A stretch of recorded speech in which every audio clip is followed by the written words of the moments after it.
வணக்கம். பாராளுமன்ற தேர்தல் 2024 தமிழ்நாட்டில் இருக்க 39 தொகுதிகளில் 15வது தொகுதியாக இருக்க சேலம் தொகுதியை பற்றி விரிவாக பார்க்கலாம்.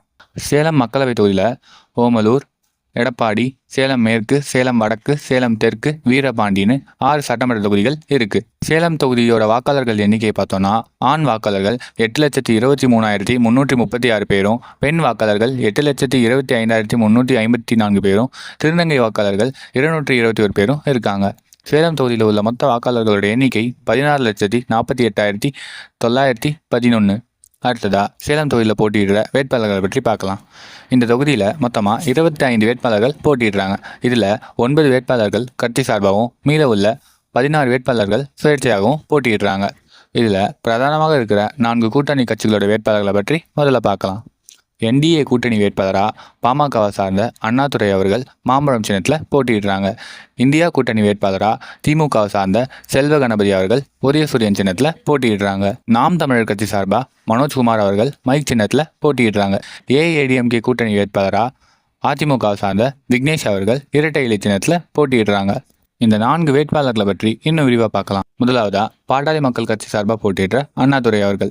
இவர் சேலமில் இருக்கிற சங்ககிரி அப்படின்ற இடத்துல வசிச்சு வர்றாரு. இவர் தொழில் செஞ்சிட்டு இருக்காரு.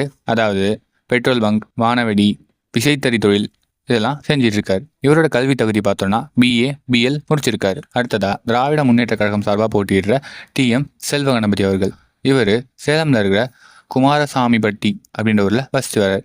இவர் விவசாயம் செஞ்சுட்ருக்காரு. இது மட்டும் இல்லாமல் வாடகை மற்றும் ரியல் எஸ்டேட்லேருந்தும் இவருக்கு வருமானம் வருது. இவரோட கல்வி தகுதி பார்த்தோன்னா MA மற்றும் LLB முடிச்சிருக்காரு.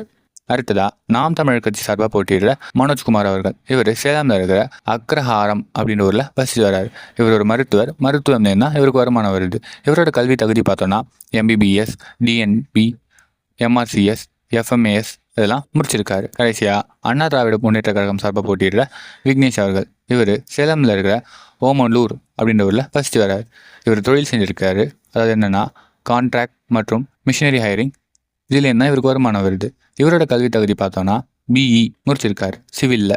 இந்த 4 வேட்பாளர்கள் இல்லாத பிற பதிவு செய்யப்பட்ட கட்சிகளோட வேட்பாளர்களை பற்றியும் பார்க்கலாம். பகுஜன் சமாஜ் கட்சி சார்பாக போட்டியிடுற S முரளி அவர்கள். இந்திய அம்பேத்கரிய கட்சி சார்பாக போட்டியிடுற C அம்பேத்கர் அவர்கள். அறவோர் முன்னேற்ற கழகம் சார்பாக போட்டியிடுற S சுதர்சனன் அவர்கள்.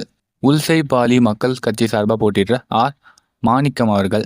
தேசிய மக்கள் கழகம் சார்பாக போட்டியிடுற C ராமச்சந்திரன் அவர்கள். கட்சி சார்பாக இல்லாமல் 16 சுயேட்சை வேட்பாளர்களும் இந்த தொகுதியில் போட்டியிடுறாங்க. அவங்களோட பெயர்கள் இதோ. இந்த வீடியோட கடைசி பகுதியாக நாம் சேலம் தொகுதியோட ட்ராக் ரெக்கார்ட், அதாவது முந்தைய ஆண்டுகள் எந்தெந்த கட்சியெலாம் வெற்றி பெற்றிருக்கு அப்படின்றத பார்க்கலாம். 2019ஆம் ஆண்டு நடைபெற்ற மக்களவைத் தேர்தலை பொறுத்த வரைக்கும் 48% வாக்குகள் பெற்று திமுக வெற்றி பெற்றிருக்கு. 36% வாக்குகளோட அதிமுக 2வது இடத்துலையும், 4% வாக்குகளோட மக்கள் நீதி மையம் 3வது இடத்தையும் பெற்றிருக்காங்க. 2014 தேர்தலை பொறுத்த வரைக்கும் 49% வாக்குகள் பெற்று அதிமுக வெற்றி பெற்றிருக்கு. 25% வாக்குகளோட திமுக 2வது இடத்துலையும், 17% வாக்குகளோட தேமுதிக 3வது இடத்தையும் பெற்றிருக்காங்க. 2009 தேர்தலை பொறுத்த வரைக்கும் 42% வாக்குகளோட அதிமுக வெற்றி பெற்றிருக்கு. 37% வாக்குகளோட இந்தியன் நேஷனல் காங்கிரஸ் 2வது இடத்துலையும், 13% வாக்குகளோட தேமுதிக 3வது இடத்தையும் பெற்றிருக்காங்க. 2004 தேர்தலை பொறுத்த வரைக்கும் 60% வாக்குகளோட இந்தியன் நேஷனல் காங்கிரஸ் வெற்றி பெற்றிருக்கு.